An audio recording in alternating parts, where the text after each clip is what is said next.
Un froid qui mobilise aussi déjà toutes les associations d'aide aux sans-abri. Elles ont repris leur maraude. À Limoges, par exemple, Axel Béraud, Sylvain Thévenard.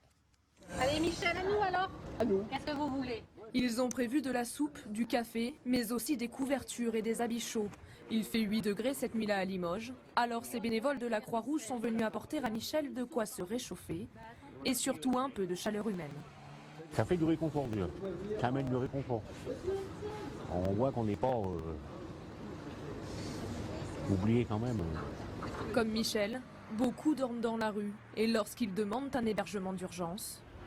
Oui, bonsoir, c'est la Croix-Rouge, la Maraude. Est-ce que vous auriez une place? Non, il n'y a pas de place, il n'y a rien du tout. Rien. Moi, ça fait la deuxième année que je fais les maraudes d'hiver. Toute l'année dernière, ça a été la même chose. Jamais on n'a pu caser quelqu'un au 115. Jamais, jamais. Célia et Daniel effectuent tous les deux leur première maraude. Ils ont 60 ans d'écart, mais la même envie de donner un peu de leur temps aux autres. Je suis en première année d'infirmière, c'est quand même la voie du social aussi.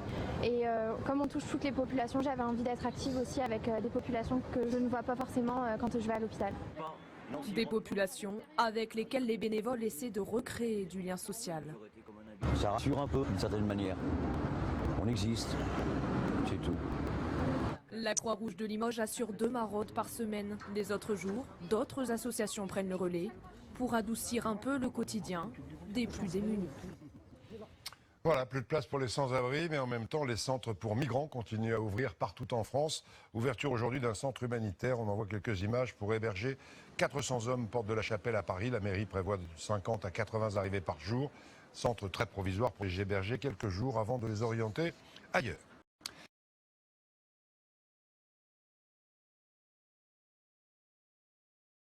Je suis pas ESF. Quand j'ai pas de saison, je suis à la rue, je fais la manche. Et je me borne au niveau du gouvernement. Pourquoi ne pas donner de logement à des gens qui sont à la rue? On se fait capable de faire des choses. Oui, d'accord, envoyer de l'argent dans les pays à gauche à droite. Mais donner au moins aux gens qui veulent s'en sortir. Moi, à 70 ans, militaire de carrière, légionnaire, aujourd'hui mon pays m'a tourné le dos. Mais à travailler au black, je refuse pas. 8h, 10h, j'ai 5 CAP, un BTS dans les mains. Aujourd'hui on me dit non, vous êtes trop vieux. Quand j'ai dans les boîtes d'intérim. Non, moi je veux retrouver une situation stable. Travailler, mais comment travailler?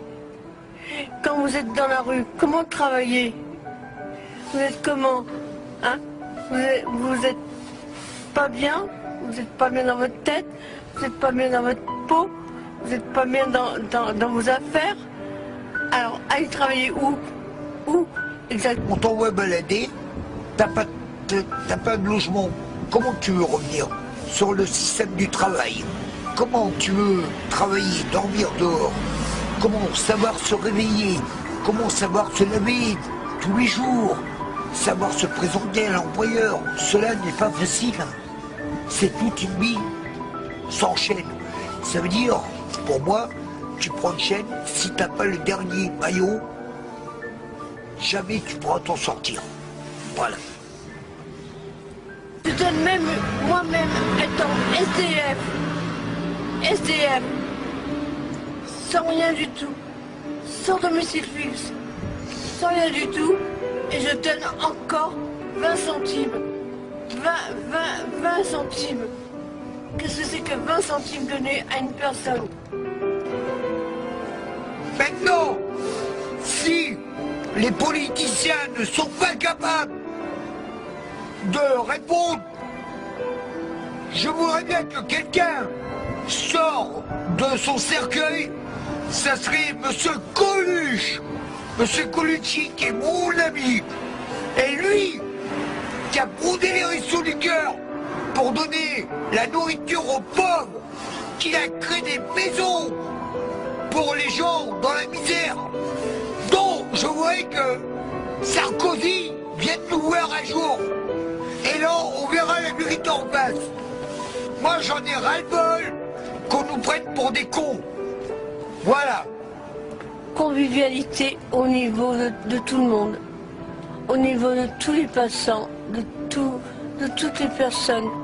Il y a certaines personnes qui sont au contraire conviviales, au contraire.